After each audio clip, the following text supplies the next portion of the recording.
But I mean, this is Tommy Oliver. You make the time. Stop. Hello?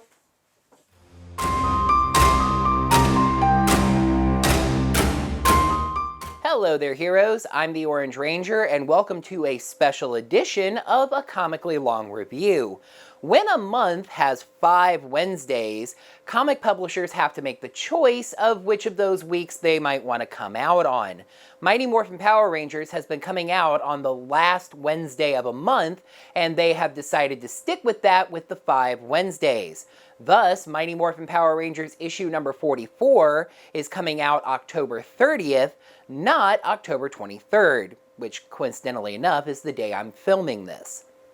That left me with a gap in the reviewing schedule, so I figured it was the perfect time to review something that people have been asking me about for a while. Perhaps no single character has seen more screen time in the Power Rangers franchise than one Thomas Oliver. He has been a student, a race car driver, a paleontologist, and something of a Ranger legend organizer. Owing to the ongoing popularity of the character, we may see yet more adventures from our good friend Tommy, but thanks to Boom Studios, we now know about Tommy's last adventure as a Power Ranger. Heroes, let's take a look at Soul of the Dragon. Soul of the Dragon is a 112-page graphic novel written by Shattered Grid legend Kyle Higgins, with art by Giuseppe Cafaro and coloring by Marcelo Costa. Lettering handled, as always, by Ed Dukeshire, because when is it not? And if you're wondering how true this story will stay to Tommy's character, Jason David Frank himself consulted on the story. Just the one cover to talk about, which is interesting because I could have sworn that I saw alternate covers for this, but oh well. This cover is done by Nick Robles, and shows an older Tommy, followed as if in echo by all of his Ranger forms. 2 things stood out to me here. One is minor, and that's that the Green Ranger's helmet seems oddly rounded. It might be the angle, but it has ridges and stuff we don't seem to be seeing here. The other is more major, and it's this weird red circle behind Tommy's head. I think it's supposed to be the sun, but there's no context to it. Alright, let's hop into the story. We start, kind of fittingly for Power Rangers, at a high school, Bridgeport Township High. Someone inside says they're making a huge mistake. See what you get? A man named Roger tells Old Man Tommy here that he's one of their best teachers and the school board is cutting off their nose to spite their faces. The implication here is Tommy's being pushed into some kind of forced retirement as part of the school eliminating an entire department, presumably science or maybe specifically paleontology?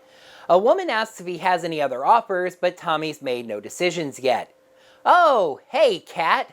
She says her school has booked her for a field trip to Triforia. Say hi to Trey for us, Kat. But as soon as she returns, they're going on a weeks-long vacation to take some time to think things over. In the meantime, as she drapes herself over Tommy, she tells him he is going to relax, and he can clean the gutters if he gets bored. Alright, let's take a moment to get this out of the way, even though the story is going to address this directly. Yes, this story treats Tomcat, aka Tom and Catherine being married, as canon. I mean, there's a pretty major element in this story that we have seen on the TV show, so I think you basically just have to admit that it is canon at this point. So, yeah. Sorry to all you Tomberly folks. It is what it is. The head of the science department starts giving a speech about Tommy and his wonderful wife Kat, so yeah, there you go. Again, this is being treated as a retirement, despite Tommy's friends saying that a department is being cut. He does say it's under less than ideal circumstances. Somewhat prophetically, he wishes Tommy the best in whatever new adventure awaits, and has no doubt there will be some. The next day, we see the future is somewhat dystopian, like not really, but everything's a bit grayish-brown, and there are armored soldiers on the streets. Tommy grabs at his back, Kat telling him he was supposed to see the doctor about that. He changes the subject to JJ, their son. Kat says he called her that morning, warning her to watch out for Varrock's radicals on Triforia. Tommy wonders why there are so many Master Chiefs working the spaceport, and Kat says it's likely related to an increase in gang violence. Tommy asks Kat if she's ever bothered by how little they actually seem to accomplish. Tommy is feeling, let's call it hero's guilt here, the sense that in spite of all they did, there's still gang violence and terrorism, etc. Kat tells him he's being silly. They saved the entire world hundreds of times, and he's made people's lives better in many ways. Tommy apologizes, saying everything just seems weird right now. Kat points out that his life just changed in a major way, so that makes sense. She'll get back, they'll take their trip, and figure things out Tomcat style. Yes, Kat used their ship name in canon. They kiss goodbye, Kat saying she wants Tommy to head straight to the doctor before she makes it to Triforia. At the New Tech City Hospital, we see that Tommy is partially bionic now, wearing some sort of back brace that's directly installed into his body. The doctor says he's got a spinal nerve being pinched by a receptor coil. I could set up a frequency harmonic between the deflector and the shield grid using the warp field generator as a power flow anti-attenuator. The doctor adjusts it and Tommy feels better. The doctor gets on his case just like Kat did. He's 3 weeks overdue for this tire rotation. He asks when the last time was that Tommy had the whole system stripped and redone, and Tommy says it was sometime around never, not since they were installed. After the car accident? Beautiful full-page spread of Tommy fighting as the Green Ranger, getting smacked in the back by a huge doomsday-looking monster. Yeah, the car accident. Sure.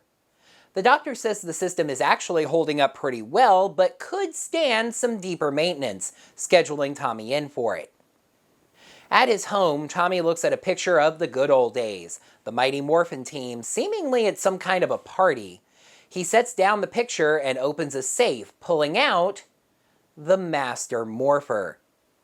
If I had been able to review this story right as it came out, I could have kept this completely in context, calling this some kind of mysterious new Mighty Morphin Morpher, and just being mysterious about it, revealing details as the story did. However, we are now far past the Ninja Steel episode Dimensions in Danger, and this Morpher has already been established in the show's canon as the Master Morpher. Anyone who is watching this video very likely knows what the Master Morpher is, especially since I've already reviewed Dimensions in Danger. Hey, maybe you should watch that review after you finish watching this one. Haha, I'm a YouTuber, watch my own videos! That acknowledged, let's try to still keep it in some form of context for people who are unaware, shall we? Tommy flashes back to a fight, knocked down as the Green Ranger. The monster we saw before asks Tommy if the famous Green Ranger came all this way just to lay down and die. That's not what the monster wants, and Tommy assures him that he's wrong, changing into the White Ranger in a really cool shot that honestly, I would have been happy to have as a full 2-page spread. Tommy kicks the monster in the head, but it tackles him, and we see the Master Morpher fly off and take some significant damage. A phone call rouses Tommy from the flashback. It's his son, JJ, teasing the old man for still being awake at 10. JJ says he's getting ready to go see a band at a club nearby.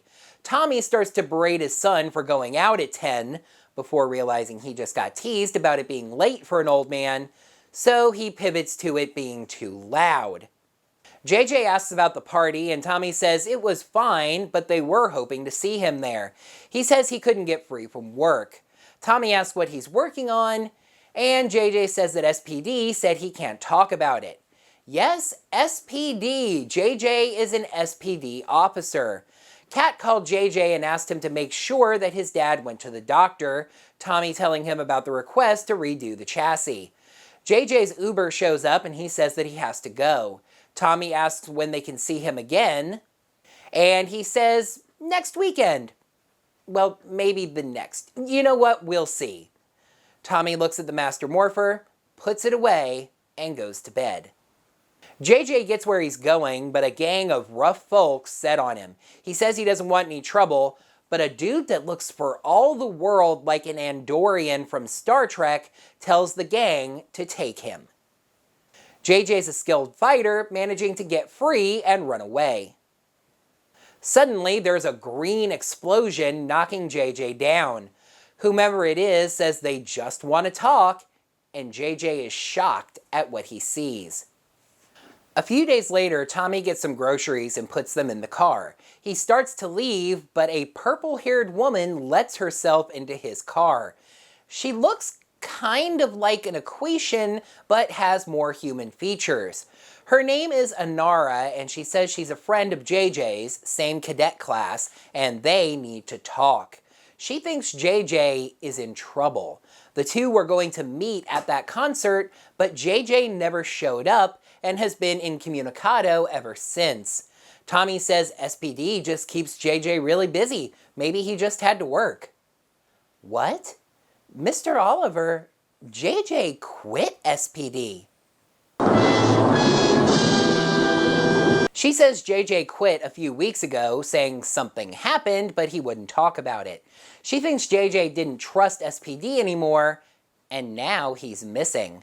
Tommy asks if she thinks SPD is complicit, and she says she approached them with her concerns, and they shut her down. JJ has told Anara about Tommy, and said if anything were to happen to him, she should go to Tommy. She tells Tommy to call him. If he gets through, awesome, she's just a nutter. But if he can't, here's my number, so call me maybe. So considering the fact that this number is so generic, though you may note that it ends in 2005, the year that Power Rangers SPD aired, it's almost assuredly completely made up. Just in case, I Googled it, and I didn't get anything. She leaves to go to work at SPD. Tommy tries to call JJ, but the call won't go through. So he calls someone else asking when they talked to JJ last. Anara? Nah, pretty wisely he calls Kat walking around on Triforia. Wow, cell phone service must be great in the future if you can just ring up your wife on another planet. Can you hear me now? Good. Anyway, she says that she talked to JJ on Tuesday. That's when she asked him to check on Tommy.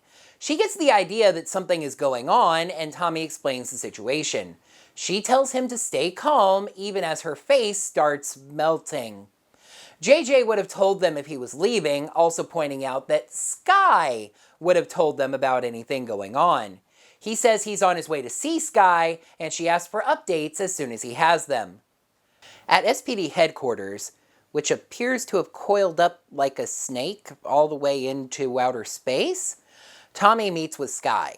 Sky is already late to meet with the council leaders, but I mean, this is Tommy Oliver. You make the time. The two reminisce, the implication being that Tommy has helped SPD via his Master Morpher. They redid this entire room after Tommy got punched through the walls, nearly indeed ending up in outer space. Sky says he has to miss it because there's just nothing like being a Power Ranger. There's a hidden implication here. Note he doesn't say, "Do you miss it? I sure do." Seems like Sky still is a Power Ranger. And yes, we know that in this timeline, Sky still is a Power Ranger. In the marketing for Soul of the Dragon, an image was released on Twitter, a holiday card from SPD showcasing the current team of Rangers. I want to touch on who each of these Rangers are a little later in this video, but suffice it to say for right now, the important thing is that Sky is a brand new SPD Ranger, the Deca Ranger. Yes, seriously, just like the name of the Sentai that inspired SPD, Deca Ranger. In this case, DECA stands for 10, being the 10th SPD Ranger, and we see it in a big X on his suit, though also notice the arrow, a callback to his Time Force Red suited father. Tommy fills Sky in on his meeting with Inara. Is that right? What else did she say? That's suspicious, isn't it? Tommy asks Sky just what's going on here, and Sky just looks at him. Tommy grits his teeth at Sky, and that forces his hand. Yes, he says, JJ quit SPD a few weeks ago. Tommy's pissed that Sky didn't tell him that, but he insists that he thought Tommy would have known. Tommy asks what they had him working on that made him quit. Sky says he doesn't know what happened, just that it seems like something spooked JJ and they were giving him space to think things over. Sky only heard that JJ was officially missing yesterday. Sky knows that Tommy is concerned, but insists that SPD has this under control and makes Tommy promise that he will not get himself involved. Tommy promises, and I'm sure that that promise is just ironclad.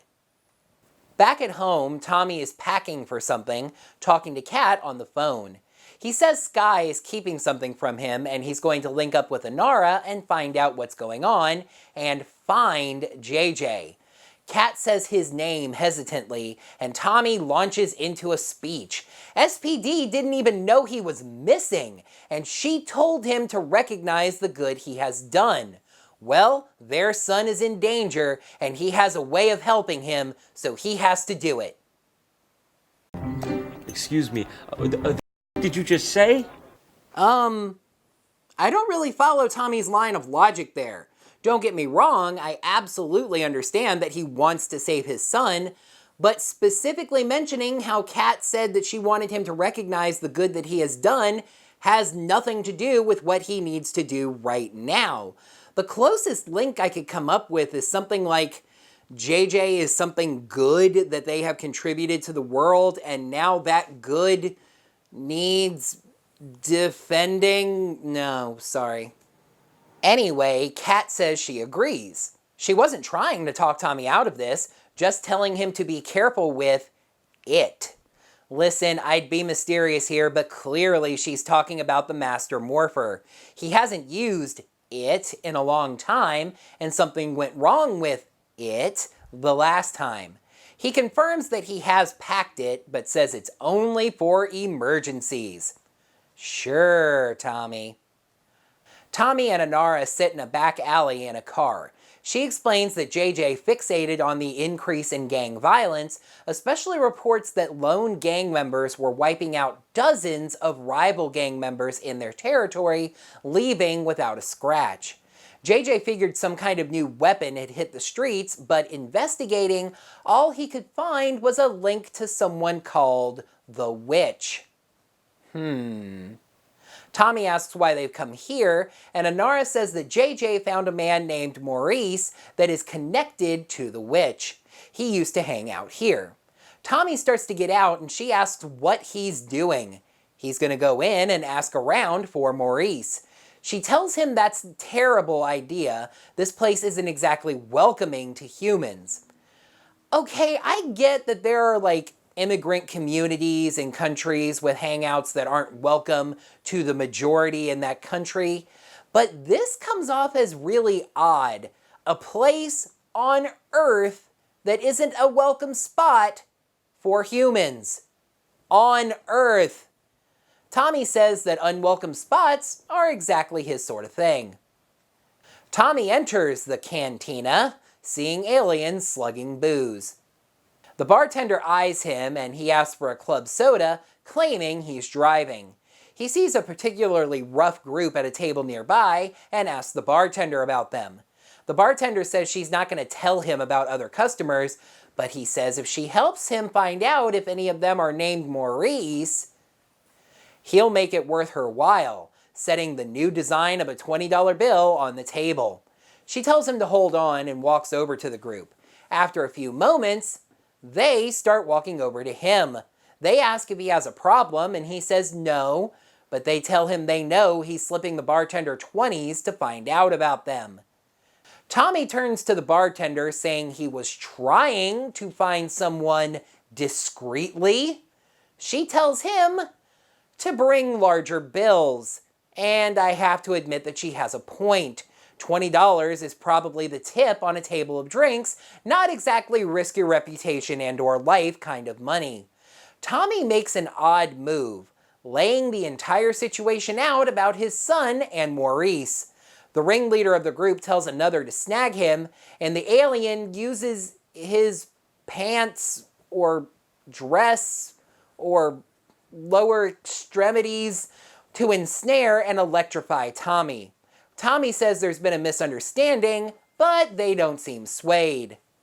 They ask if he's a cop. This is a question that he decides not to answer. He says they don't need to do this while reaching into his coat. He grabs the Master Morpher and Dino Thunder, power up! Tommy morphs into the Dino Thunder Black Ranger. The art of it is good. He looks a little thick, and the fins at the bottom of the helmet seem to give him a large neck. They're shocked this is a Power Ranger, and he beats them around, especially in a 2-page spread using his elemental powers. Once again, that shot of Tommy morphing from the Green Ranger to the White Ranger gets half a page, and this gets a full 2-page spread? Tommy now has the power to get the information he wanted. There's a gang on the west side of town that wants to buy what the witch is selling, and Maurice will be there, at a nearby construction site. Anara sees people fleeing the bar and runs in, finding Tommy morphed. She asks why, and he admits it was mainly because he's not in the type of fighting shape he used to be. Tommy suddenly demorphs, the morpher powering down on its own. Anara can hardly believe the thing even still works. She looks at it and knows all about how it works, saying it uses a crystal frequency transducer to quick cycle between the multiple coins inside. There's another little weird dialogue quirk here, as Anara asks if Tommy chose the Dino Thunder powers when he morphed, and then immediately asks if the morpher was made by Billy Cranston or perhaps Angela Fairweather, though that would really be Angela Fairweather Rawlings. Tommy answers the first question, which makes the second look really tossed in as a nostalgia nod that Tommy didn't even bother responding to. Tommy says he had no time and just picked whatever it was set to. She tells him he no longer has a choice. The gear that lets it cycle between the powers is blown out. But to make it worse, it's destroying the coins inside, holding up presumably the Dino Thunder Power Coin. I would love to know how he made power coins out of Season's powers that didn't use coins, but that's never addressed. And that coin crumbles into dust. Anara says she's not an expert on this stuff, but she knows that using damaged morphers is very dangerous, and this is something the TV show has established multiple times. Tommy says JJ is worth the risk, and Anara asks what he found out that they can use. Tommy tries to say this isn't a they situation, this has gotten too dangerous now and she's just a kid. But oh no, Anara is not just some kid. JJ is her friend, and she came to Tommy because nobody else would listen, but she's not getting cut out of this. Besides, Tommy is old now, and he has no knowledge of this situation. His powers are fading fast. He needs her. At the construction site, Tommy gets the report from Anara. The gang showing up are called the Iron Raptors, and they're trying to expand east. There's a quiet moment, so Tommy takes the chance to sort of ask about how she knows so much about Ranger technology. She says her dad was big in research and development and worked on the SPD morphers. She also says that he's not around anymore. Remember this. Anyway, the folks they were waiting for show up. Maurice steps out, greeting the Iron Raptors, and he's got a skull face. Not really sure if he's an alien or what's going on there. He looks mostly human, but his face is gaunt and his teeth are exposed. Moving on, the Raptors are concerned that the Megas have been moving in on them and need the edge Maurice is offering. He says there's a few different varieties. Black makes you stronger, yellow makes you faster, pink is just great all around. I love that we get a shot of Tommy's eyes as he says that. They ask for a demonstration and Maurice agrees. Someone steps out of the shadows. And it's JJ, to Tommy's shock. He holds a little green crystal in a box. He shatters it and is morphed into what looks like a bootleg Green Ranger with a full-face clear visor and pointy gold bits. Tommy realizes that Maurice is selling Ranger powers. Inara asks why JJ would be with them, and Tommy points out there are all sorts of ways he could be coerced. They then get spotted by one of Maurice's toothy men, his arm looking oddly robotic. Tommy tells Inara to stay behind him. The henchman wants to take them to Maurice, but that's not going to happen, as Tommy does something I wish he would have done in Dimensions in Danger. Shifts into Turbo. I want to take a moment to explain my big issue here with Tommy and the Master Morpher and the Turbo powers. I didn't like Turbo for the very technical, nuanced reviewer reason of the fact that it was not very good. And the ongoing Ranger's first half of Turbo wasn't as good as the new Ranger's second half of Turbo, so I'm definitely not nostalgic for Tommy being the Red Turbo Ranger. No, I was upset that Tommy didn't use the Turbo Red powers in Dimensions in Danger for the same reason that I bothered to finish reviewing Ninja Steel. The same reason that I will reference Operation Overdrive. They are parts of the show's history. You can't just ignore away aspects of canon. Tommy Oliver was the first Turbo Red Ranger, and I'm glad that this graphic novel at least acknowledges that. Get on with it! Okay then, I will. Next time. Yeah, this thing is a 112-page graphic novel. There was no way that I was getting this done in a single video. Tune in next time for the conclusion of Soul of the Dragon. But for now, that's going to do it for another comically long review. Heroes, thank you so much as always for watching. In the comments below, let me know what you thought of the graphic novel at this point in the story. Try to remove the ending or anything just at this particular point in the story. JJ's been revealed to be working for the bad guys, using bootleg powers to turn into a version of the Green Ranger, and the mysteriousness of SPD, were they in on this or not, Sky's being all shady.